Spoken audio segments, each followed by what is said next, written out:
নমস্কার। আজ আমি আপনাদের কাছে ধনু রাশির মানুষদের 2024 সালের মে মাস কেমন কাটবে এই নিয়ে আলোচনা করব। তাই আপনার যে ধনু রাশি বা ধনু লগ্ন হয়ে থাকে তাহলে এই অনুষ্ঠানটি খুব মনোযোগ সহকারে শুনবেন। ধনু রাশির অধিপতি গ্রহ বৃহস্পতি গ্রহ, তাই ধনু রাশির মানুষেরা অত্যন্ত বুদ্ধিমান ধার্মিক হয়ে থাকেন। অপরকে বুদ্ধি দেওয়া, উপদেশ দেওয়া এদের একটা স্বভাব বা বৈশিষ্ট্য দেখতে পাওয়া যায়। আজকে যে ধনুরাশি মানুষের 2024 সালে মে মাস কেমন কাটবে এটা নিয়ে আলোচনা করব।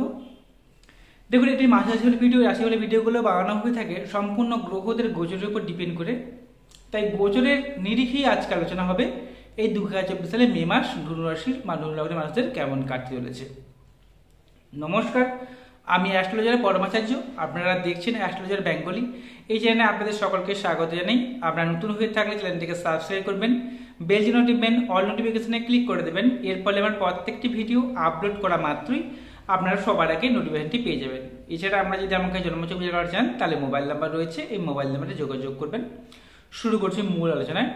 ধনুরাশির অধিপতি গ্রহ বৃহস্পতি গ্রহ। এই বৃহস্পতি গ্রহ ধনুরাশির জন্য অধিপতি, ঠিক তেমনই চতুর্থ ভাবের অধিপতি বটে। তার অবস্থান করছে রাশি বা লগ্ন সাপেক্ষে ষষ্ঠ ভাবে, অর্থাৎ বৃষরাশির ঘরে। বৃষরাশির ঘরে ষষ্ঠভাবে অবস্থানের জন্য প্রথমত বলবো শত্রু নাশ হবে, ঠিক তেমনি নিজের কারণে অনেক শত্রু সৃষ্টি হতে পারে। আবার ষষ্ঠভাবে লগ্নপতি অবস্থানের জন্য মাঝে মাঝে শারীরিক সমস্যাও দেখা দিতে পারে, যেমন হচ্ছে পেটের সমস্যা, গ্যাসের সমস্যা, লিভার ওরিয়েন্টেড কোনো প্রবলেমের ভুগতে পারেন এই সময়। আবার ষষ্ঠভাবে যেহেতু এই বৃহস্পতি গ্রহ অবস্থান করছে, কারণ ষষ্ঠভাবে বৃহস্পতি গ্রহ কিন্তু আরোগ্যও দিয়ে থাকে, ঠিক আছে। কারণ বৃহস্পতি গ্রহ হচ্ছে আরোগ্যের কারক গ্রহ, ঠিক তেমনি এই সকল রোগ যেমন দেখা দেবে, ঠিক তেমনি এগুলো দ্রুত আরোগ্য লাভ করবে। আবার কি হচ্ছে, চতুর্থপতি ষষ্ঠভাবে থাকার জন্য গৃহকেন্দ্রিক কিছু সমস্যা সৃষ্টি হতে পারে।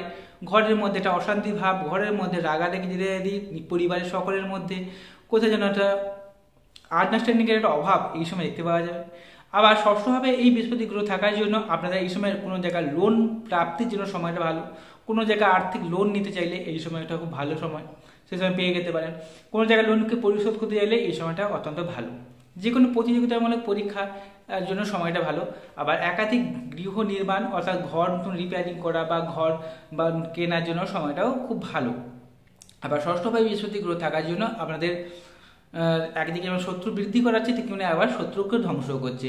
যে কোনো প্রতিযোগিতামূলক পরীক্ষা, অর্থাৎ কম্পারেটিভ এক্সাম যেগুলো রয়েছে, সেই এক্সামে জয়লাভেও সাহায্য করতে পারে এই বৃহস্পতি গ্রহ ষষ্ঠভাবে থাকার জন্য।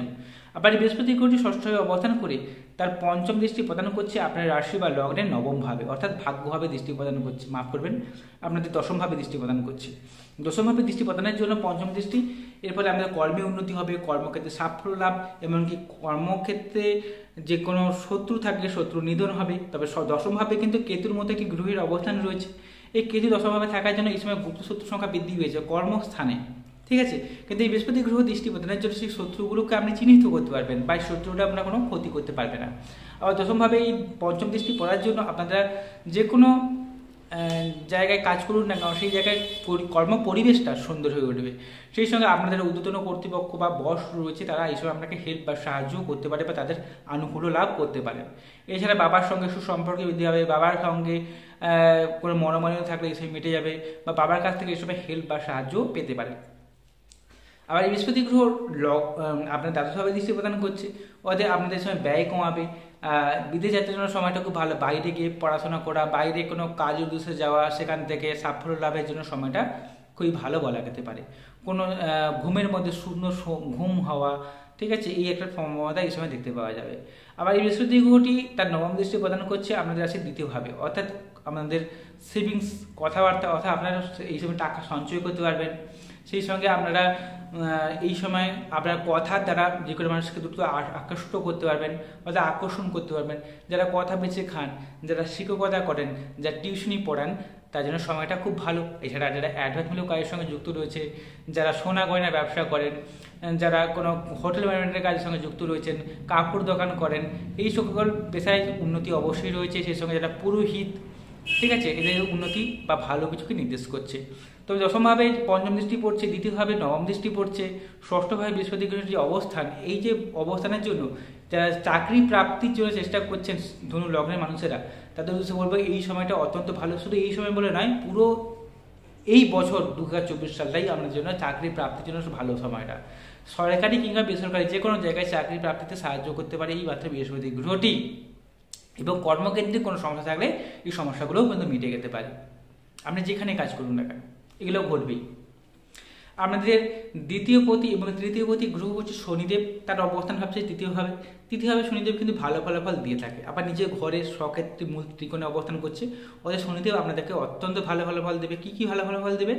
1 নম্বর হচ্ছে আপনাদের কমিউনিকেশন স্কিল বৃদ্ধি করবে, অর্থাৎ আপনার যোগাযোগ ব্যবস্থা খুব ভালো হবে। যে সকল মানুষের সঙ্গে অনেকদিন ধরে যোগাযোগ নেই সে সকল যোগাযোগের সোর্স পেয়ে যেতে পারেন। ভাই বোনেদের সঙ্গে সুসম্পর্ক বৃদ্ধি করাবে, প্রতিবেশীদের কাছ থেকে সুসম্পর্ক বৃদ্ধি করাবে। এই ভালো ফলাফলগুলো অবশ্যই শনিদেব আপনাদের দেবে। কিন্তু আবার কি হচ্ছে, চতুর্থভাবে কিন্তু রাহুর মতো একটি গ্রহের অবস্থান রয়েছে। এই রাহু চতুর্থভাবে থাকার জন্য কিন্তু আবার সেই সঙ্গে মঙ্গলদেবও অবস্থান রয়েছে চতুর্থভাবে, কারণ এই মঙ্গলদেব আমাদের পঞ্চমপতি, আবার একদিকে আবার দ্বাদশপতি, পঞ্চমপতি দ্বাদশপতি হয়ে মঙ্গলদেব আপনাদের চতুর্থভাবে অবস্থান করছে এবং রাহুর সঙ্গে যুক্ত হয়ে একটা অঙ্গারক যোগ তৈরি করছে। এই অঙ্গারক যোগ অত্যন্ত একটা অশুভ যোগ। এই অশুভ যোগের নিয়ে আমি একটা ভিডিও এর আগে আপলোড করেছি, অঙ্গারক যোগের কী ফলাফল পাবে প্রতিটা রাশি লগ্ন মানুষেরা, এই নিয়ে আমি ভিডিও আপলোড করেছি। সেই ভিডিওটি না দেখে থাকলে অবশ্যই আপনারা সেই ভিডিওটা দেখে নেবেন। কিন্তু চতুর্থভাবে এই মঙ্গল গ্রহের অবস্থানকে বলা হয় মাঙ্গলিক যুগ। যদি আপনার জন্মছক বা ঠিক যুগ যেটা রয়েছে, আমি জন্মছক বা ঠিক যুগ দেখতে পাচ্ছি না আপনার, আমি শুধুমাত্র গ্রহদের গোচরের উপর ডিপেন্ড করে কথাটা বলছি। যদি আপনার জন্মছক বা ঠিক যুগটিতে যদি আপনি যদি মাঙ্গলিক যুগের কোনো জাতক-জাতিকা হয়ে থাকেন, অর্থাৎ আপনার লগ্নের চতুর্থ ভাব, সপ্তম ভাব, অষ্টম ভাব বা দ্বাদশ ভাবে যদি মঙ্গল গ্রহের অবস্থান থাকে আপনার জন্মছক বা ঠিক যুগটিতে, তাহলে এই সময় মঙ্গল গ্রহ চতুর্থভাবে থাকার জন্য আপনি মাঙ্গলিক যুগের জাতক-জাতিকা হয়ে গেলেন এবং সেই সঙ্গে সেটা অ্যাক্টিভ হয়ে যাচ্ছে। এবং সেই সঙ্গে রাহুর সঙ্গে যুক্ত হওয়ার জন্য আরও বেশি অ্যাক্টিভ হচ্ছে, কারণ রাহু জীবনের বৃদ্ধি ঘটায়। তাই চতুর্থভাবে এই যোগ সৃষ্টি হওয়ার জন্য গৃহকেন্দ্রিক সমস্যা অবশ্যই ভুগবেন এই 2024 সালের মে মাসে। আপনি যদি ধনু লগ্ন বা রাশি হয়ে থাকে অবশ্যই হবে গৃহকেন্দ্রিক সমস্যা, ঘরের মধ্যে রাগারাগি, পরিবারের সদস্যদের সঙ্গে মনোমালিন্য, নিজেদের মধ্যে কথা কাটাকাটি, অশান্তি, এই সময়টা অবশ্যই ফিল করবেন যদি আপনার ধনু লগ্ন বা রাশি হয়ে থাকে। সেই সঙ্গে চতুর্থভাবে মঙ্গল গ্রহের অবস্থানের জন্য দাম্পত্য জীবনের সুখের একটা অভাব দেখতে পাবেন, বিশেষ করে এই ঘরের মধ্যে। যখনই আপনি আপনার লাইফ পার্টনারকে নিয়ে বাইরে ঘুরতে গেলেন, খুব ভালো আছে, সুন্দর আছে, কথাবার্তা বলছেন, কিন্তু ঘরে আসা মাত্রই আপনাদের লাইফ পার্টনারকে কেন্দ্র করে কিছু না কিছু নিজের মধ্যে অমিল হবে, ঝগড়া বিবাদ এই সময় সৃষ্টি হতে পারে। তো চৌথভাবে এই যোগ সৃষ্টি হওয়ার জন্য গৃহকেন্দ্রিক সমস্যা তো অবশ্যই থাকছে, সেই সঙ্গে ভুলভাল বন্ধুর দ্বারা আপনারা বিপদে পড়তে পারেন। এই সময় কারোর সঙ্গে সহসা বন্ধুত্ব করতে যাবেন না, 1 নম্বর। 2 নম্বর, যে সকল বন্ধুদের সঙ্গে খুব ভালোভাবে মেশেন তাদের কাছে গোপন কথা কখনো বলতে যাবেন না, সেই গোপন কথা জেনে নিয়ে সে আপনাকে বিরুদ্ধে ষড়যন্ত্র স্বীকার করাতে পারে, তাই অবশ্যই এদিক থেকে সাবধানে থাকবেন। মায়ের কোনো হেলথ ইস্যু থাকলে এই সময় হেলথ ইস্যুটা বেড়ে যেতে পারে, শারীরিক সমস্যা থাকে, মায়ের সঙ্গে মনোমালিন্য এই সময় সৃষ্টি হতে পারে। আপনার যদি মা থাকে মায়ের সঙ্গে মনোমালিন্য সৃষ্টি হতে পারে, এটির দিক থেকে খুব সাবধানে থাকার চেষ্টা করবেন। তো যৌথভাবে রাহু মঙ্গল যোগের অবস্থানের জন্য যারা ইঞ্জিনিয়ারিং ফিল্ডে রয়েছেন তার জন্য সময়টা খুব ভালো। যারা ইঞ্জিনিয়ারিংয়ে পড়াশোনা করেন বা ইঞ্জিনিয়ার যারা, তাদের জন্য সময়টা খুব ভালো। কিন্তু যৌথভাবে এই রাহু মঙ্গলের একত্র অবস্থানের জন্য মানসিক সুখের একটা কোথাও যেন ঘাটতি বা অভাব আপনারা অবশ্যই ফিল করবেন এই 2024 সালের মে মাসে। সেই সঙ্গে মায়ের সঙ্গে মনোমালিন্য, মায়ের শারীরিক সমস্যা এই সময় দেখা দিতে পারে, এদিক থেকে সজাগ থাকবেন। এছাড়া দাম্পত্য জীবনে নানা রকম ঝগড়া বিবাদ সৃষ্টি হতে পারে। এই সময় পুরনো কোনো গাড়ি কিনতে যাবেন না, এমনকি রাস্তাঘাট পারাপার হওয়ার সময় সাবধানতা অবলম্বন করবেন। ছোটোখাটো লাগানোর একটা ভয় রয়েছে এই সময় দেখতে পাচ্ছি। তবে বাইরে গিয়ে পড়াশোনা করা, হায়ার কোনো ডিগ্রি কোর্স করার জন্য সময়টা খুব ভালো বলা যেতে পারে। প্রেমের ক্ষেত্রে বলি, যা চলতি প্রেমের মধ্যে রয়েছে, প্রেমের মধ্যে ভুল বোঝাবুঝি, নিজেদের মধ্যে একটা অশান্তি, রাগ, জেদের মাত্রাটা এই সময় বেড়ে যেতে পারে। আবার চলতি প্রেমের মধ্যে কিন্তু অবৈধ রিলেশনের প্রতি একটা আকর্ষণও বাড়তে পারে। আপনি প্রেমের মধ্যে থাকাকালীন অন্য কোনো লিঙ্গের প্রতি একটা আকর্ষণ আপনার মধ্যে একটা সৃষ্টি হতে পারে এই সময়। আপনার ষষ্ঠপতি এবং আপনাদের একাদশভাবের অধিপতি গ্রহ হচ্ছে শুক্রদেব, তার অবস্থান করছে কিন্তু পঞ্চম ভাবে। এটি অত্যন্ত শুভ, কারণ পঞ্চম ভাবে শুক্রদেবের অবস্থানের জন্য আপনাদের এই যে প্রেমের যে প্রবলেমগুলো আছে এই প্রবলেমটা অনেকটা মিনিমাইজ করার চেষ্টা করবে। তবে পঞ্চমভাবে শুক্র গ্রহ থাকার জন্য আপনারা ট্যালেন্টেড হয়ে উঠবেন, আপনার বুদ্ধিমত্তার বিকাশ করবে, আপনার সুপ্ত জ্ঞানের বিকাশ করবে, আয় রোজগার এই সময় বাড়বে। কারণ পঞ্চমভাবে অবস্থান করে একাদশভাবে দৃষ্টি প্রদান করছে, একাদশভাবে এমনিতে শুক্র গ্রহের নিজস্ব ঘর। এরপরে আপনি আয় রোজগারের সাফল্য এই সময় এনে দিতে পারে। এমনকি কর্মক্ষেত্রে উন্নতি এবং সেখান থেকে প্রচুর পরিমাণে অর্থ রোজগার, এবং দ্বিতীয়ভাবে বৃহস্পতি গ্রহের দৃষ্টির জন্য আপনারা সেভিংসও করতে পারবেন বর্তমান সময়ে। তো এই সকল দিক থেকে কিন্তু শুক্র গ্রহ অবশ্যই ভালো দেবে। যারা শিল্পকলার কাজকর্ম করেন, ছবি আঁকার কাজকর্ম করেন, গান বাজনা নাচের সঙ্গে যুক্ত রয়েছেন, এই সকল পেশায় অবশ্যই উন্নতি পেয়েছেন। সেন্ট, পারফিউম বা কোনো কসমেটিক দ্রব্যাদির ব্যবসা করেন, তার জন্য সময়টা ভালো বলা যেতে পারে। আপনাদের সপ্তমপতি এবং দশমপতি গ্রহ বুধদেব তার অবস্থান করছে প্রথম সপ্তাহে, আমরা দেখতে পাচ্ছি 10 তারিখ অবধি, মে মাসে 10 তারিখ অবধি রাশি বা লগ্নে চতুর্থ হবে, কিন্তু আবার 10 তারিখের পর থেকে আমাদের পঞ্চমভাবে অবস্থান হচ্ছে।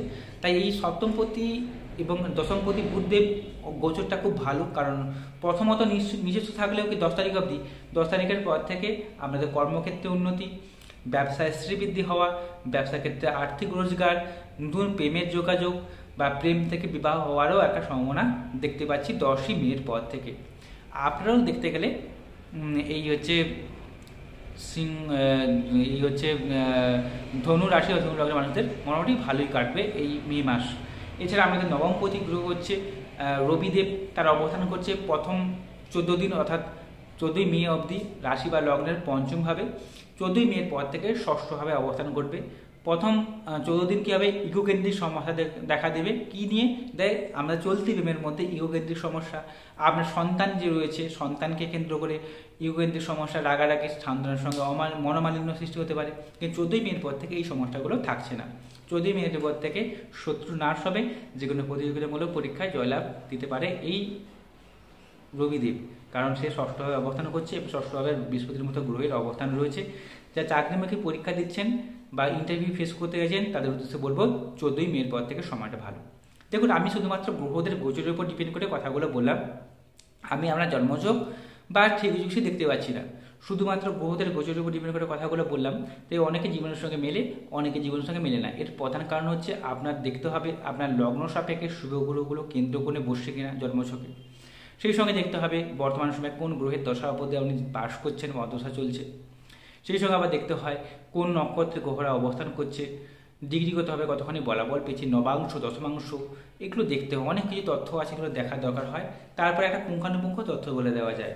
তাই অতি অবশ্যই আপনারা আপনাদের জন্মছক বা ঠিকই যুষ্টিকে বিচার বিশ্লেষণ করাবেন। ঠিকই যুষ্টি বিচার বিশ্লেষণ করে জানতে পারা যায় বা বলা যায় যে বর্তমান সময় আমরা কেমন চলছে, আগামী দিনে কী কী সমস্যা আসবে বা কী কী করলে আপনার আগামী দিনগুলো ভালোভাবে কাটবে বা উন্নতি করতে পারবেন, তা পুঙ্খানুপুঙ্খ বলে দেওয়া যায় শুধুমাত্র জন্মছক অ্যানালাইসিস করে। তাই অতি অবশ্যই আপনারা আপনাদের জন্মছক বা ঠিকই যুষ্টিকে বিচার বিশ্লেষণ করাবেন। আমরা যদি আমার কাছে জন্মছক বা ঠিকই যুষ্টি বিচার করা যান, তাহলে মোবাইল নাম্বার রয়েছে, এই মোবাইল নাম্বারে যোগাযোগ করবেন। যদি অনুষ্ঠানটি ভালো লেগে থাকে চ্যানেলটিকে সাবস্ক্রাইব করবেন।